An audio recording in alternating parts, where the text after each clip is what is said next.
Hello, हाय, नमस्कार. चला एकदा सगळ्यांचं मनापासून स्वागत करते माझ्या एक नवीन ब्लॉगमध्ये. गावाकडचा आजचा होता दुसरा दिवस आणि त्या दिवशी होता सोमवार.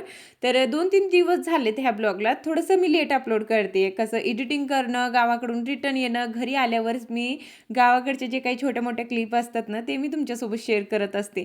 तर इथे ना माझ्या मावशीचं सकाळीच आहे ना अशी पूजा चालू होती. म्हणजे दिवस निघाला की समोरच त्याने ना छोटंसं असं मंदिर बनवलेलं आहे. महादेवाचं पिंड तिथे बसवली. मस्त अभिषेक वगैरे करून त्यानं बसवलेली आहे. माझ्या मावशी आहेत ना दुसरे मोठे आहेत, त्यानं बसून दिलेले आहेत. मस्त त्यानं ना इतकं छान असं छोटंसं मंदिर बनवलंय. म्हणजे अजून वरचं काम बाकी द्यायचं, पण खालीच असं बसवलंय ना ओपनमध्येच. तर खरंच खूप छान वाटते. घरासमोरच आहे, म्हणजे दारासमोरच त्यानं तसं स्थापना केली ना, तर तिथे पूजा सगळं करता येते आपल्याला. म्हणजे कसं गावाकडं सारखं मंदिरात जाता येत नाही. गावाकडच्या बायकाला भरपूर कामं असतात, आपल्याला काही कामं नसतात. आपण फक्त जेवण बनवतो किंवा लेकराला सांभाळतो, पण त्याला लेकरं सांभाळून शेतात जावं लागते, शेतातले कामं करावं लागतात. इतक्या घाईतेनं मंदिरात जाणं होत नाही. कितीही काही म्हणू द्या, तुम्ही म्हणणार की देवासाठी वेळ नाही का? गावाकडे शेतातले कामं असतात ना, तर खूप घाई असते. मला विचारा, मला माहिती आहे. तर त्याने ना समोरच असं मंदिर बनवलं छोटंसं आणि तिथे स्थापना पण केली आणि दररोज ती पूजा करतात. मला ना ते प्रचंड आवडलेलं. का आता आपण मंदिरात एखाद्या वेळेस तरी जाणं आपलं होत नाही, तर समोर असलं की आपण रोज पूजा करतो आणि समोर दिसल्यावर आपण करतोच काही पण झालं तर. तर इथे ना मस्त माझ्या मावशीचं पण पूजा करून झाली होती. म्हणजे मावशी आणि काकू माझी एकच आहे. मी परत तुम्हाला सांगते, म्हणजे दोघी बहिणी एकाच घरात आहे. तिथे ना त्याची पूजा करून झाली होती. म्हटलं चला मी पण करून घेते. मस्त महादेवाचाच दिवस होता. सकाळचं सोमवारी अशी पूजा करायला मला प्रचंड आवडते.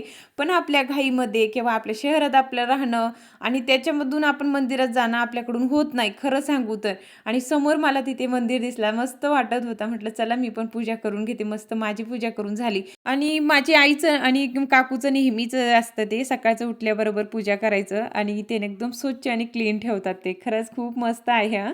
त्याच्यानंतर आहे ना आता आम्हाला लग्नात जायचं होतं, म्हणून माझं इथं आवरणं चालू होतं. ही साडी मी ना ऑनलाईन घेतली होती. तुम्हाला मी दाखवली पण होती मागे आणि ब्लाऊज पण मी शिवलेला होता. म्हटलं चला आता मी पण तयार होऊन जाते. आता तुम्ही नेहमी मला केसांबद्दल बोलतात, पण काय करू आता, शॉर्ट केलेले आहे तर मग वाढेलच नव्हते हळूहळू करून. आता इतकं टोमणे मारून इतके बोलून काय फायदा आहे का? काय केलं तू असं, कसं दिसते, तुझे केस कसे झाले, तर हसतात मला. आता काय करू, झाले तर आता वाढून जाणार नो. तर असो, हेअरस्टाईल तर करायचं प्रश्नच नव्हतं, का आता इतके शॉर्ट केसाचं काय करायचं. त्याच्यानंतर माझंही आवरून झालं होतं. आता निघायचं होतं आम्हाला लग्नाला. तर इथे छान आम्ही दोघी बहिणी तयार झालो. ताईने ही साडी घातलेली आहे ना, तशी माझ्याकडे पण सेम आहे, पण मी काय ती घातली नव्हती, मी दुसरी घेतली होती. हळदीला पिवळा कलर छान वाटतोय ना हो, म्हणून मी ती घेतली होती. तर छान दोघी बहिणी इथं रेडी झालो आणि मी एक फोटो टाकला होता. त्याच्यामध्ये तुम्ही सांगितलं की ताई छोटी दिसते, तू मोठी दिसते. आता काय करू, मी मोठीच दिसते ना, माझी हाईट आहे, तर मग मी काय करू. आता माझी तब्येत पण जाड आहे, म्हणून मी त्याच्यापेक्षा खूप मोठी दिसते. तर असो, सगळ्या ठिकाणी तसंच आहे. मी बऱ्याच ठिकाणी बघते, तर लहानी मोठी दिसते, मोठी लहानी दिसते. तर असो, तर इथे ना आम्ही गाडीवरच आलो होतो आणि इथे हळद लागते बघा. पहिली हळद असते ना, तेव्हा इतक्या बायका जमा होतात. सगळ्या बायका नवऱ्याला हळद लावत असतात. हे नवरदेवाचं लग्न होतं आणि बाजे वगैरे ढोल वगैरे वाजत असतात. सगळे गावातले A to Z लोक असतात, सगळ्या बायका आणि सगळे माणसं असतात. खरंच खूप छान वाटते. आणि त्याच्यामध्ये ना म्हणजे सगळे नातेवाईक, सगळे आपले जितके फ्रेंड असू द्या किंवा बहिणी असू द्या किंवा सगळे काही आपल्याला भेटतात ना, तर वेगळाच आनंद असतो.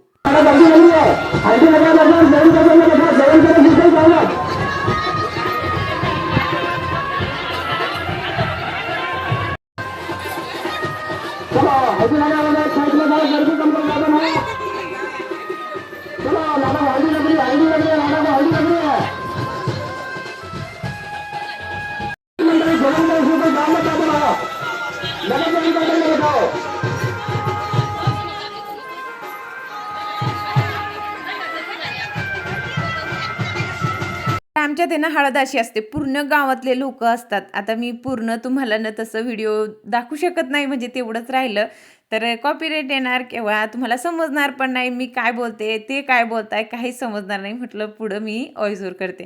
तर इथे ना हळद लागली, सगळ्या बायका जेवायला बसतात आणि सकाळच्या जेवणामध्ये ना तुम्हाला हसू येणार, पण खरंच पिठलं आणि काय पुरी असते, बस इतकंच आमच्याकडं जेवण असतं सकाळच्यामध्ये. आणि हे गावाकडची पद्धत आहे बरं का, पहिल्यापासून ही परंपरा चालू आहे आणि खरंच ते जेवण खूप भारी लागतं खायला. संध्याकाळचं दुसरं असतं आणि सकाळचं असं असतं. आता जास्त VIP लग्न आमच्या गावाकडं होत होत नाही, नॉर्मल लग्न होतात आणि ते लग्नामध्ये खूप एन्जॉय करून घेतो आम्ही. आणि ते मंगल कार्यालयामध्ये होतात ना, ते लॉन्चमध्ये आम्हाला अजिबात आवडत नाही. मला तर प्रचंड हे गावाकडची लग्न आवडतात. मी ना एक लग्न पण नाही सोडत. मला असं वाटते की त्याच्यामध्ये वेगळीच मजा असते आणि लॉन्चमध्ये किंवा मंगल कार्यालयामध्ये होतात ना, ते मला आवडत नाही. त्याच्यामध्ये ना जास्त लोक नसतात. आपले गावाकडचे सगळे येत नाही. कितीही म्हटले तरी अर्धेच येतात, असं होऊन जाते. तर असो इथे मस्त सगळ्यांनी जेवण केलं. त्याच्यानंतर आम्ही घरी आलो. तर राजूरचे पप्पा पण आले होते. त्याला पण लग्नाला यायचंच होतं. म्हणून ते दुपारून आले. तर घरी आल्यावर आहे ना, आता आहेर वगैरे राहतं दुपारून, तर त्याच्यासाठी आम्हाला परत तिकडं जायचं होतं. पूर्ण लग्न मी तुम्हाला नाही दाखवू शकले का आता तिथं आम्ही नाही थांबू शकत. आता इतकं नको वाटतंय म्हणजे आपलं घरातलं म्हणजे जवळचं एकदम लग्न राहिलं की आपण दिवसभर तिथे राहतो. पण हे आमचं ना म्हणजे काकाचंच मुलाचं होतं, पण थोडंसं लांब होतं म्हणून आम्ही तिथे काही थांबलो नाही. लगेच घरी आलोय, बोर होते ना. आणि हे पण आले होते म्हणजे राजूरचे पप्पा, त्याला जेवायचं होतं म्हणून त्याला घरी मी जेवण बनवलं, मस्त चहा वगैरे झालं आणि मग त्याच्यानंतर आता आहेरसाठी आम्हाला रिटर्न त्या लग्नात जायचं होतं. म्हणजे तिथे एक एक करून सगळ्याला आहेर देतात. म्हणजे आता मी तुम्हाला सगळं दाखवलं असतं, पण कसं होऊन जाते माहिती का, लग्नात गेल्यावर आहे ना मी सगळं काही शूट करू शकत नाही. सारखं आपण मोबाईल घेऊन फिरणं बोलले ना, तर ते मला जमत नाही. मी तुम्हाला नेहमी सांगत असते. पण माझ्या भावाचं लग्न होईल ना, तेव्हा तुम्हाला आहे ना मी ए टू झेड आमच्या सगळ्या काही जे काही असतात ना, म्हणजे विधी कसं करतात, काय करतात, हे सगळं काही तुमच्यासोबत मी शेअर करेल. पण दुसऱ्याच्या लग्नात आहे ना, मला तसलं नाही आवडत. लोकं आपल्याकडे बघताय ना, आपण मोबाईल घेऊन फिरणार अजिबात नाही. तर आम्हाला परत त्या लग्नात जायचं होतं म्हणून कपडे वगैरे चेंज केले. कसं मी स्वयंपाक केलं ना, तर पूर्ण असे डाग वगैरे लागले होते. म्हटलं चला साडी चेंज करून घेते. तर ही साडी मी घातली होती, दिवाळीला घेतली होती. मी तुम्हाला ही साडी पण दाखवलेली आहे आणि तीच मी चेंज केली होती. आता आम्हाला परत लग्नाला जायचं होतं, पण एकदा चहा व्हायलाच पाहिजे. दुपारचं ना खरंच चहा घेतल्यावरच झोप जाते. नाहीतर एकदम उन्हाळ्यासारखं वाटतंय गावाकडे, नुसतं झोप येते. तर असो, इथे माझं आवरून झालं होतं, ताईचंही झालं होतं. म्हटलं चला एकदा भांडे घासून घेते आणि सगळ्याला चहासुद्धा देते आणि त्याच्यानंतर लगेच निघणार होतो. काल एका ताईने मला कमेंट केली होती, की "ताई तुझे जे सोन्याचे दागिने आहेत ना, ते आम्हाला दाखव." तर तुम्हाला ना ते मी दाखवलं असतं, पण झालं कसं, आता माझं कसं आहे माहिती का, जेव्हा लग्न असलं किंवा विशेष कुठेतरी आपल्याला जायचं असलं, तेव्हाच ना दागिने आम्ही बँकेतून काढून आणतो आणि परत ठेवून देतो. घरी आम्ही ठेवत नाही.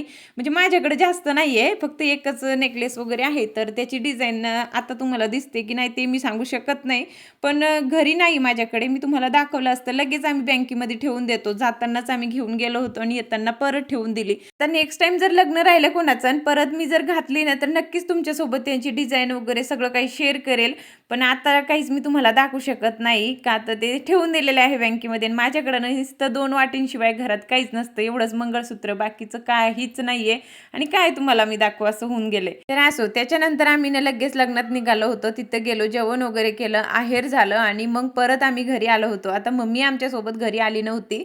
अजून तिथं कार्यक्रम बाकी होतं, पण यायला रिटर्न जायचं होतं म्हणजे सुट्टी नव्हती आणि माझ्या भाऊजीला पण जायचं होतं. आता त्याला पण सुट्टी नव्हती. मग ते दोघं चिडचिड करत होते. म्हटलं चल ताई आपल्याला जायचंच आहे, तर मग कशाला उशीर करायचं म्हणून आम्ही लगेच तिथून आलो आणि बॅगी वगैरे पॅक केल्या आणि निघालो. आता मम्मी पण घरी येणार होते तिथून, पण मम्मीला आम्ही नको म्हटलं मम्मी तू इथंच थांब, तुझे कार्यक्रम तू कर, आम्ही जातो आता. तर आम्ही ना घरून निघालो, अंधारा पडला होता आम्हाला आणि गाडीवर बसून बसून इतकं थकलो होतो ना, तर सगळ्यांची गाड्या थांबून दिल्या आणि एका जागेवर बसलो होतो खालीच. दिवसभर तरी कडक ऊन असतं, पण संध्याकाळचं ना खरंच खूप थंडी वाजत होती आम्हाला आणि माझ्या भाऊजीचं बघा असं काहीतरी ते ना कॉमेडी करत असतात. इतकं हसवतात ना, किती आपण रागात असलो ना, किती राग आलेला असलं कोणाचं तरी ते ना एकदा तरी आपल्याला हसवतात आणि खरंच खूप कॉमेडी करतात. ते सोबत राहिले ना, तर मग टाईम कुठं जातं ते कळत पण नाही. आणि गावाकडून गहू पण आम्हाला आणायचे होते म्हणून आहे ना, राजूच्या पप्पांना तीच गोणी घेतलेली होते आणि मी माझ्या भावासोबत होते आणि ताईने भाऊजी एक गाडीवर होते. तर घरी आलो, इतकं थकलो होतो आम्ही सकाळपासून आणि इकडे-तिकडे फिरतोय गाडीवर. खरंच खूप जाम थकलो होतो. जेवण वगैरे आम्ही घरूनच करून आलो होतो लग्नामध्येच. तर आता काही जेवायची इच्छा नव्हती, फक्त चहा करायचं होतं. आल्याबरोबर दूध तापायला ठेवलं आणि लगेच चहा पण ठेवलं.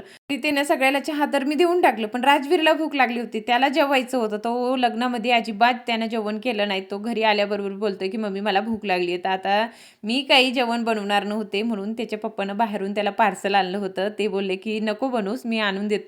त्याला लग्नात सांगितलं होतं, तर तो जेवायला तयारच नव्हता. त्याला जेवायचंच नसतं आणि घरी आल्यावर बरोबर त्याला काहीतरी खायचं असतं. आणि आम्हाला दोघी बहिणीला गावाकडे थांबायचं होतं फक्त आजच्या दिवस, पण ते नकोच बोलत होते. भरपूर आम्ही त्याला सांगितलं, पण ते ऐकतच नव्हते. म्हटलं असो, आता एकदा माणसानं सांगितलं तर जावंच लागते. तर चला आता इथेच मी ब्लॉग एंड करते. भेटूयात आपण उद्याच्या ब्लॉगमध्ये. बाय.